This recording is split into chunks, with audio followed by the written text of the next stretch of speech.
Hello everyone, Leela and welcome to my YouTube channel study एडिशनो। कैसे हैं आप सभी लोग। आज हम लोग बात करते हैं टेक्निकल आर्ट स्टूडेंट की।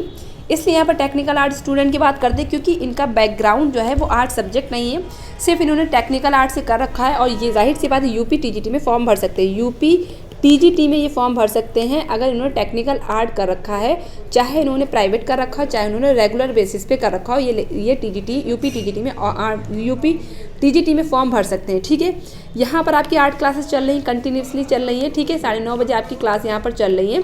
लेकिन कल मैंने यहाँ पर क्लास नहीं ली थी और आज भी मैं क्लास नहीं लूँगी। रीज़न ये इसका है कि मेरे गले में थोड़ा सा दर्द है, मतलब ख़राश है, जिसकी वजह से मेरे गले में दर्द है, मुझे बोलने में थोड़ी सी प्रॉब्लम हो रही है। लेकिन यहाँ पर टेक्निकल आर्ट स्टूडेंट्स के काफ़ी यहाँ पर कमेंट्स आ रहे थे कि किस तरीके से प्रिपरेशन करें। काफ़ी दिनों नहीं, काफ़ी महीनों से मैं कह सकती हूँ कि यहाँ पर टेक्निकल आर्ट स्टूडेंट्स के कमेंट्स आ रहे थे कि वो किस तरीके से प्रिपरेशन करें, क्योंकि उनका बैकग्राउंड आर्ट सब्जेक्ट नहीं रहा, तो इस वजह से उनको समझ में नहीं आ रहा कि क्या पढ़ें। इस वजह से मैंने सोचा थोड़ा सा यहाँ पर एक वीडियो बना दिया जाए, उन स्टूडेंट को थोड़ा सा हेल्प हो जाएगी। ठीक है, तो अगर मेरी आवाज़ बीच में कट जाए या मेरी आवाज़ थोड़ी सी मोटी लगे या थोड़ी सी महीन लगे, ठीक है, तो उसको आप बिल्कुल माइंड ना करिएगा। ठीक है, तो यहाँ पर बात करते हैं टेक्निकल स्टूडेंट हो चाहे अदर स्टूडेंट हो, वो भी देख सकते हैं, ऐसी कोई बात नहीं है। उनके लिए इसलिए मैं कह रही हूँ कि उनके लिए पूरी छोटी छोटी जो चीज़ें होती हैं वो सारी चीज़ें मैं यहाँ पर बताऊँगी कि कैसे उनको स्टडी करनी है। ठीक है, देखिए सबसे पहले क्या करना है, उनको सिलेबस, यानी कि टेक्निकल आर्ट स्टूडेंट्स को या अदर स्टूडेंट को सबसे पहले सिलेबस यहाँ पर देखना है कि क्या सिलेबस है। ठीक है, सबसे पहले आप किसी भी एग्ज़ाम की तैयारी करें तो सबसे पहले आप क्या देखेंगे, सिलेबस क्या है। तो सिलेबस पे मैंने वीडियो बना रखा है, जिसका लिंक मैंने डिस्क्रिप्शन बॉक्स में दे दिया है, तो आप देख लीजिएगा। ठीक है, तो सिलेबस में मैंने सारी चीज़ें वहाँ पर मेंशन कर रखी है कि क्या क्या चीज़ें आपकी यूपी टीजीटी में पूछी जाती है। यूपी टीजीटी और पीजीटी दोनों का सिलेबस मैंने दे रखा है, एक ही में दोनों का है। ठीक है, तो यूपी टीजीटी और पीजीटी में क्या क्या चीज़ें पूछी जाती मैंने सारी चीज़ें वहाँ पर बता रखी है, लिंक डिस्क्रिप्शन बॉक्स में दिया हुआ है, वहाँ से आप देख लीजिएगा। उसके बाद आपको क्या करना है, आपको बुक्स का भी वीडियो आपको मिल जाएगा, बुक्स का भी वीडियो मैंने डिस्क्रिप्शन बॉक्स में दे दिया है, तो बुक्स पे भी मैंने वीडियो बना रखा है। लेकिन इसके अलावा मैं और भी बुक्स आपको सजेस्ट करूँगी बाद में। ठीक है, तो मैं आपको बता दूँ कि सबसे पहले आपको सिलेबस पढ़ना है, सिलेबस देखना है, पढ़ना नहीं, सिलेबस देखना है। सारी चीज़ें आपको नोट डाउन करनी, सारी चीज़ें आपको क्या करनी है, अपनी कॉपी पे नोट डाउन करना है, सारी चीज़ें आपको नोट डाउन करना है। ठीक है, फिर क्या है, बुक्स आपको परचेज़ करनी है, बुक्स परचेज़ करनी है। अब कुछ लोग पूछते हैं कि बुक्स लेना ज़रूरी है क्या, बुक्स लेना ज़रूरी है क्या। देखिए आपको यहाँ पर कुछ बुक्स तो लेनी पड़ेंगी, ठीक है, कुछ बुक्स लेनी पड़ेंगी और कुछ बुक्स आप अवॉइड भी कर सकते हैं। ठीक है, जिन टॉपिक्स को मैंने पढ़ा दिया इस चैनल पे, उसके लिए आपको बुक्स में उन टॉपिक्स को पढ़ने की ज़रूरत नहीं पड़ेगी, अपने आप से पढ़ लीजिए तो अच्छी बात है, कोई इसमें ख़राबी नहीं है। लेकिन जो टॉपिक मैंने आपको पढ़ा दिए हैं इस चैनल पे, तो उनको क्या है, आपको बुक्स में उन टॉपिक्स को पढ़ने की आपको ज़रूरत नहीं पड़ेगी। अगर एक आधे पॉइंट यहाँ पर रह भी गए होंगे, जो मैंने डिस्क्रिप्टिव क्लासेस ली हैं, अगर एक आधे पॉइंट आपके रह भी गए होंगे, तो जब मैं ऑब्जेक्टिव क्वेश्चंस कराती हूँ तो वहाँ पर वो सारे पॉइंट्स में वहाँ पर पूरे कर देती हूँ। ठीक है, पूरे कर देती हूँ। ठीक है, तो जो टॉपिक्स मैं कंप्लीट करा चुकी हूँ तो उनके लिए आपको बुक्स में उन टॉपिक्स को पढ़ने की ज़रूरत नहीं पड़ेगी। लेकिन क्या है, जो टॉपिक्स मैंने नहीं पढ़ाए हैं तो आपको उनको जो है बुक से पढ़ने की ज़रूरत पड़ेगी। ठीक है, तो काफ़ी टॉपिक्स मैंने यहाँ पर आपके कंप्लीट करा रखे हैं। ठीक है, कुछ टॉपिक्स आपके अभी बाकी हैं, यानी कि सिलेबस आपका अभी चल रहा है, अभी सिलेबस आपका पूरा नहीं हुआ है, सिलेबस आपका चल रहा है, लेकिन सिलेबस में काफ़ी टॉपिक्स हम लोग यहाँ पर पढ़ चुके हैं।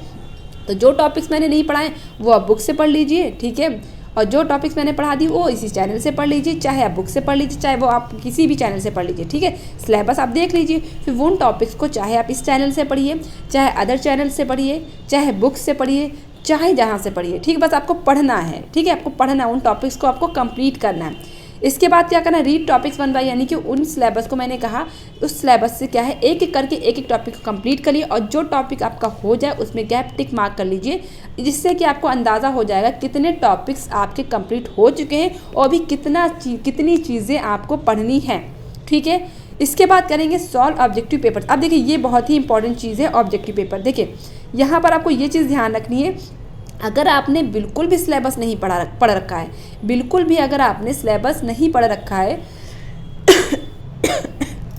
ठीक है, बिल्कुल भी अगर आपने सिलेबस नहीं पढ़ रखा है तो सबसे पहले आपको क्या पढ़ना पड़ेगा, सिलेबस को ही कंप्लीट करना पड़ेगा, यानी कि सारे टॉपिक्स को ही कंप्लीट करने पड़ेंगे। लेकिन अगर आपने थोड़ा सा पढ़ रखा है और आपको सिर्फ रिवीजन करना है, तो आप क्या करिए टॉपिक्स को और ऑब्जेक्टिव पेपर को, ठीक है, ऑब्जेक्टिव क्वेश्चंस को साथ साथ में आपको करना है, ठीक है, क्योंकि सिलेबस काफ़ी वास्ट होता है और आप सोचिए पहले मैं सिलेबस पूरा रट लूँ और उसके बाद ऑब्जेक्टिव क्वेश्चन सॉल्व करूँ, तो उससे क्या होगा, आपका टाइम वेस्ट हो जाएगा, आपको अंदाज़ा नहीं रहेगा कि किस तरीके से क्वेश्चन आपके एग्जाम में पूछे आते हैं, क्योंकि पढ़ने को तो बहुत कुछ होता है लेकिन सिलेबस आप क्वेश्चन आपके किस तरीके से पूछे आते हैं उसका अंदाज़ा आपको किससे हो पाता है, ऑब्जेक्टिव क्वेश्चन से ही हो पाता है। ऑब्जेक्टिव क्वेश्चंस के लिए क्या करें, सॉल्व ऑब्जेक्टिव क्वेश्चंस के लिए क्या करें, आप सेट पेपर खरीद सकते हैं। सेट पेपर आपको खरीद सकते नहीं, आपको सेट पेपर खरीदने ही हैं, सेट पेपर आपको खरीदने ही। एक सेट पेपर की आप जो है बुक ले लीजिए, पहले उसको 2 बार रिवीजन कर लीजिए, दो बार रिवीजन कर लीजिए, फिर जब वो वाली बुक कंप्लीट हो जाए तो आप उसके बाद दूसरी बुक ले लीजिए, फिर उसको करिए। इस तरीके से आपको कई सेट पेपर की बुक्स को कंप्लीट करना है और उसको लर्न भी करना है, कंप्लीट करना इन द सेंस लर्न करना है, समझ में आया। इसके अलावा इस चैनल पे भी आपको ऑब्जेक्टिव क्वेश्चंस की सीरीज़ मिल जाएगी, यानी कि सेट पेपर मैंने करा रखे हैं, लगभग आपको 70+ यहाँ पर आपको क्लासेस मिल जाएंगी ऑब्जेक्टिव क्वेश्चंस की लगभग आपको 70+ क्लासेस मिल जाएंगी। जो हमारे पुराने स्टूडेंट हैं वो कर चुके हैं, वो भी रिवीजन करें, वो भी अपना फिर से रिवीजन करें, ठीक है, वो भी अपना फिर से रिवीजन करें। और जो नए स्टूडेंट हैं उन्होंने अभी ज्वाइन किया है तो वो भी अपना यहाँ पर स्टार्टिंग से स्टार्ट करें, सेट 1 से स्टार्ट करेंगे और यहाँ पर आपको जो है डेली आपको 2 सेट पेपर करेंगे तो आपका जल्दी कंप्लीट हो जाएगा। एक सेट पेपर करेंगे तो आपको बहुत टाइम लगेगा, पता चला जब तक कि जो है यहाँ पर पेपर आ जाए, ठीक है। तो आपको क्या करना है, एक दिन में डेली 2 सेट पेपर यहाँ पर करने, उसमें आपको करने से ये फ़ायदा होगा, ऑब्जेक्टिव पेपर का आपको बुक तो लेनी ही लेनी है, इसके अलावा मैं चैनल पे बता इस वजह से रही हूँ, वो तो आपको करना ही, बुक तो आपको लेनी ही लेनी है सेट पेपर की। इसके अलावा जो चैनल पे आपको सेट पेपर्स जो आपको मिल जाएंगे, सेट पेपर मतलब सेट पेपर की जो क्लासेस आपकी हैं, ऑब्जेक्टिव क्वेश्चन की जो क्लासेस आपकी हैं, मान लीजिए उसमें मैंने 30 क्वेश्चंस कराए हैं, 30 क्वेश्चन, तो 30 क्वेश्चन के डिस्क्रिप्शन मैंने दे रखा है, ठीक है, उसको डिस्क्रिप्टिव वे में यानी कि एक्सप्लेनेशन दे रखा है, ठीक है। तो 30 क्वेश्चन का कम से कम मैंने 4 गुना वहाँ पर क्वेश्चन समझाए हैं, एक क्वेश्चन से कम 4 क्वेश्चन वहाँ पर मैंने निकाले हैं, तो 3 चौको 12 यानी कि 120 क्वेश्चन आपके 30 क्वेश्चन में निकल के आ जाते हैं। तो आपको यहाँ पर बहुत ही ज़्यादा आपको फ़ायदा होगा, ठीक है। तो इस चैनल से आप चाहे ऑब्जेक्टिव क्वेश्चन पेपर करें चाहे अदर चैनल से करें, इससे कोई मतलब नहीं, ठीक है। आपको जिस चैनल समझ में आता है और या फिर इस चैनल से भी करें और अदर चैनल से भी करें तब भी बहुत अच्छा रहेगा, ठीक है। किसी से भी करें, बस आपको क्या करना है, ऑब्जेक्टिव क्वेश्चन पेपर्स आपको सॉल्व करने, बुक से भी करना है और इस चैनल पे जितना दी उससे भी करना है, जिससे होगा क्या, आपको मैंने बताया 30 से आपको 120 क्वेश्चंस निकल के आ जाएंगे, तो आपको काफ़ी ज़्यादा रिवीजन हो जाएगा, ठीक है।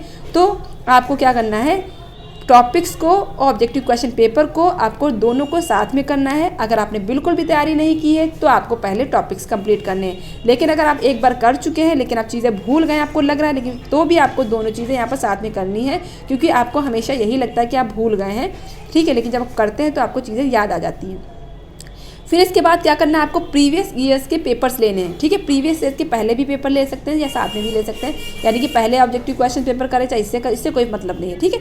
प्रीवियस ईयर के क्वेश्चन पेपर लेने हैं, ठीक है, यानी कि कहने का मेरा मतलब ये है कि आपको प्रीवियस ईयर के क्वेश्चन पेपर भी करने हैं, ठीक है। तो यहाँ पर भी आपको क्वेश्चंस मिल जाएंगे और यहाँ पर भी आपको क्वेश्चन मिल जाएंगे। इससे आपको ये अंदाज़ा हो जाएगा कि जो पिछले क्वेश्चंस हैं वो कैसे पूछे गए हैं और पिछले जो क्वेश्चन हैं उनमें से भी क्वेश्चन रिपीट होते हैं, हर साल आपके क्वेश्चन पेपर रिपीट होते हैं। तो इसके लिए आप क्या करेंगे, आप शिल्पी ले सकते हैं, शिल्पी की एक पतली बुक आती वो ले सकते हैं, उसमें आपको हर ईयर के क्वेश्चन पेपर क्वेश्चंस मिल जाएंगे। इसके अलावा आप क्या ले सकते हैं, घटना चक्र ले सकते हैं, इसके अलावा आपकी यूथ आती है, यूथ कॉम्पिटिशन की बुक आती है 8 सब्जेक्ट से, वो भी आप यहाँ पर ले सकते हैं, ठीक है, वो भी आप यहाँ पर ले सकते हैं, जिसमें भी आपको प्रीवियस ईयर के क्वेश्चंस मिल जाते हैं। कोई भी बुक हो वो आप वहाँ पर परचेज़ कर सकते हैं, घटना चक्र ले लीजिए या यूथ कंपटीशन के ले लीजिए, दोनों में से कोई एक ले लीजिए, दोनों में आपको सेम क्वेश्चंस मिलेंगे। इसके अलावा आपको क्या करना है, अदर स्टेट में, ठीक है, अगर आप यूपी में फॉर्म डाल रहे हैं तो आपने अगर अदर स्टेट के अगर क्वेश्चन पेपर भी सॉल्व कर लिए तो वो भी आपके लिए क्या होंगे, बेनिफिशियल होंगे। तो आप राजस्थान के हैं, उत्तराखंड के हैं, तो इनके भी पेपर आपको सॉल्व करने हैं, ठीक है, कैसे भी क्वेश्चन पेपर जो भी आपके आ चुके हैं उत्तराखंड में या राजस्थान में, तो वहाँ के भी पेपर्स को आपको सॉल्व करना है 8 सब्जेक्ट से, ठीक है। फिर क्या करना है, स्टडी फ्रॉम बुक्स। अब काफ़ी स्टूडेंट ये सोचते हैं कि बुक्स लेनी कि नहीं लेनी, तो मैंने आपको बता दिया, बुक्स आपको जो है कुछ थोड़ी बहुत बुक्स लेनी पड़ेंगी, ठीक है। इसके अलावा सेट पेपर आपको लेना पड़ेगा, और अगर आपको जो मैंने टॉपिक्स पढ़ा दी तो उनको आपको बुक्स में पढ़ने की ज़रूरत नहीं पड़ेगी, ठीक है। तो इस तरीके से आपको यहाँ पर मैंने थोड़ी चीज़ें यहाँ पर बता दी। अगर चीज़ें आपको समझ में आई हो तो आप मुझे कमेंट बॉक्स में लिखिएगा, ठीक है। मैं ज़्यादा थोड़ा सा बोलने की दिक्कत की वजह से, ठीक है, गले में दर्द की वजह से मैं बहुत ज़्यादा यहाँ पर समझा नहीं पा रही हूँ, ठीक है। और फिर भी अगर आपको समझ में आ गया तो आप मुझे कमेंट बॉक्स में ज़रूर लिखिएगा। इसके अलावा अगर आपको कोई भी डाउट है, कोई भी डाउट्स आपके अगर हैं तो आप मुझे कमेंट बॉक्स में लिखिएगा। मैं सारे ही डाउट्स आपके यहाँ पर क्लियर करने की कोशिश करूँगी, ठीक है। कमेंट बॉक्स में आप लिख सकते हैं। जब आप वहाँ पर लिखते हैं तभी मुझे अंदाज़ा होता है कि आपको क्या क्या कन्फ्यूज़न है, ठीक है। जैसे कि टेक्निकल आर्ट वालों की जो दिक्कत थी, तो आपके कमेंट्स के ज़रिए ही मुझे पता चल पाया था क्या क्या आपको दिक्कत है, ठीक है। तो यहाँ पर मैंने कुछ चीज़ें बता दी। सबसे पहले फिर से मैं थोड़ा सा रिकॉल कर देती हूँ क्या करना है। सबसे पहले आपको सिलेबस करना है, सिलेबस देखना है, बुक्स परचेज़ करनी है जो मैंने बताई, फिर टॉपिक्स को 1 बाय 1 पढ़ना है, फिर ऑब्जेक्टिव क्वेश्चन पेपर सॉल्व करने और प्रीवियस ईयर के क्वेश्चन पेपर यहाँ पर ज़रूर सॉल्व करने, प्रीवियस ईयर ज़रूर सॉल्व करना है। रीज़न ये है कि आपके क्वेश्चंस रिपीट होते रहते हैं। स्टडी फ्रॉम बुक्स ऑल्सो, तो बुक से भी आप स्टडी कर सकते हैं। अगर आपने बिल्कुल भी तैयारी नहीं की तो आप बुक से भी स्टडी करिए। जो टॉपिक मैंने पढ़ा दिए तो वो चीज़ें आपको बुक्स में पढ़ने की ज़रूरत नहीं पड़ेंगी। और यहाँ पर चैनल में जितने भी आपके सेट पेपर पड़े हुए हैं, 70+ यहाँ पर सेट पेपर आपके हैं, ठीक है, यानी कि जो आपकी प्रैक्टिस सेट, ठीक है, प्रैक्टिस सेट जो हैं, तो आप उनको ज़रूर करिए। सारे टॉपिक्स को 1 बाय 1 करिए। प्लेलिस्ट में आपको सारी चीज़ें सीरियल वाइज दी हुई हैं, प्लेलिस्ट में आपकी सारी चीज़ें सीरियल वाइज दी हुई हैं, तो आप सीरियल वाइज चीज़ों को पढ़िए। अगर आपने बिल्कुल भी नहीं पढ़ा है तो, और अगर आप पढ़ भी चुके हैं तो आप रिवीजन करना स्टार्ट कर दीजिए। जल्दी ही आपको यूपी टीजीटी और पीजीटी और साथ में आपको एलटी ग्रेड इनकी वैकेंसीज़ आपको देखने को मिल सकती हैं। और हो सकता है आपको केवीएस की भी वैकेंसी जल्दी देखने को मिल जाए, क्योंकि यहाँ पर 2018 के बाद से केवीएस में अभी वैकेंसीज़ नहीं आई है, तो आपको केवीएस आर्ट की भी वैकेंसीज़ देखने को मिल सकती हैं। तो बस आपको करना क्या है, आपको अपनी तैयारी करनी है, चीज़ों को रिवीजन करना है और सब चीज़ यहाँ पर आपकी हो जाएंगी, ठीक है। यानी कि आप करते रहेंगे, आपको कब आपकी तैयारी हो जाएगी आपको अंदाज़ा भी नहीं लगेगा। चलिए आज के लिए इतना ही, ठीक है। सभी को जय हिंद, जय Bharat. Thank you so much for watching my video. Thank you so much.